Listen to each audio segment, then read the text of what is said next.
गरीब किसान। विजयनगर नाम के गांव में रामू नाम का एक किसान अपनी पत्नी और अपनी एक छोटी सी बेटी के साथ एक छोटे से घर में रहता था।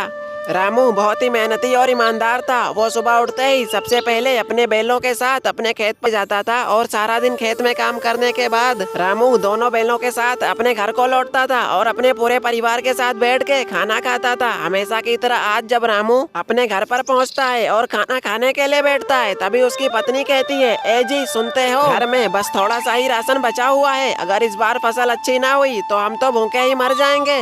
इतने में रामू बोल पड़ता है और वो कहता है, अरे भाग्यवान, तुम परेशान क्यों होती हो? मुझे अपनी मेहनत पर पूरा भरोसा है, इस बार फसल होगी और बहुत ही अच्छी होगी। तभी रामू की बेटी कहती है, हाँ माँ, बाबूजी बिल्कुल ठीक कह रहे हैं, मेहनत करने वालों को उनका फल जरूर मिलता है। इसी तरह बातें करने के बाद पूरा परिवार साथ में बैठ के खाना खाता है और फिर कमरे में सोने के लिए चला जाता है। और फिर सुबह होते ही रामू काम की तलाश में शहर की ओर निकल जाता है और वहाँ मेहनत मजदूरी करके थोड़े से पैसे कमा के लाता है, जिससे उसके घर का गुजारा चलता है। इसी तरह कई दिन बीत जाते हैं। रामू हर रोज सुबह जल्दी से उठता था और शहर जाके मेहनत मजदूरी करके 4 पैसे कमा के लाता था, जिसकी वजह से उसके घर का गुजारा चलता था। और फिर पूरे 3 महीने बाद जब रामू अपनी फसल को देखने के लिए अपने खेत में जाता है, तब रामू अपनी फसल को लहराता देख खुशी से झूम उठता है और अपने खेत में ही नाचने लगता है। काफी देर तक खेत में नाचने के बाद वो अपनी पत्नी को ये बात बताने के लिए अपने घर की तरफ भागता हुआ आता है। फसल अच्छी होने की खुशी में रामू भागता हुआ आता है और अपनी पत्नी विमला से कहता है, अरे सुनती हो, इस बार फसल बहुत ही अच्छी हुई है। अब हमारे भी बुरे दिन जाने वाले हैं। मैंने तो सोच लिया है, इस बार फसल को बेचकर जो भी हमारे पास थोड़े बहुत पैसे आएंगे उससे हम अपना खुद का काम करेंगे और खुशी खुशी रहेंगे।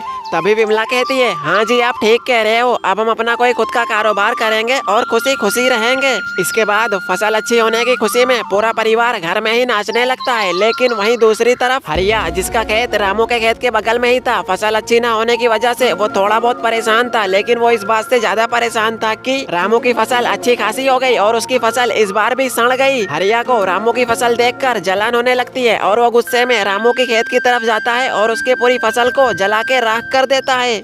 और इधर बेचारा रामू सुबह होते ही अपनी पत्नी के साथ खुशी खुशी अपनी फसल को देखने के लिए अपने खेत में जाता है। लेकिन जैसे ही विमला और रामू दोनों ही अपने खेत में पहुंचते हैं, वैसे ही अपनी फसल को जलता देख दोनों फूट फूट कर रोने लगते हैं।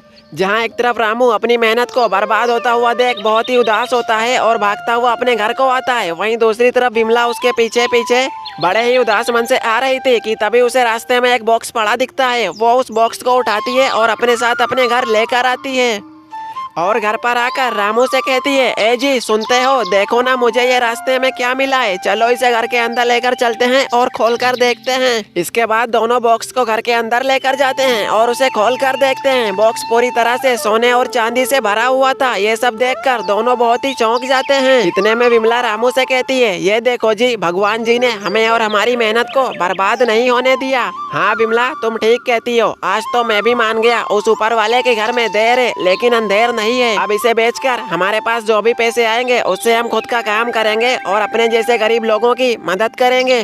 दोस्तों, अब तो आप भी मान गए होंगे कि अच्छे इंसान के साथ कभी भी बुरा नहीं होता है।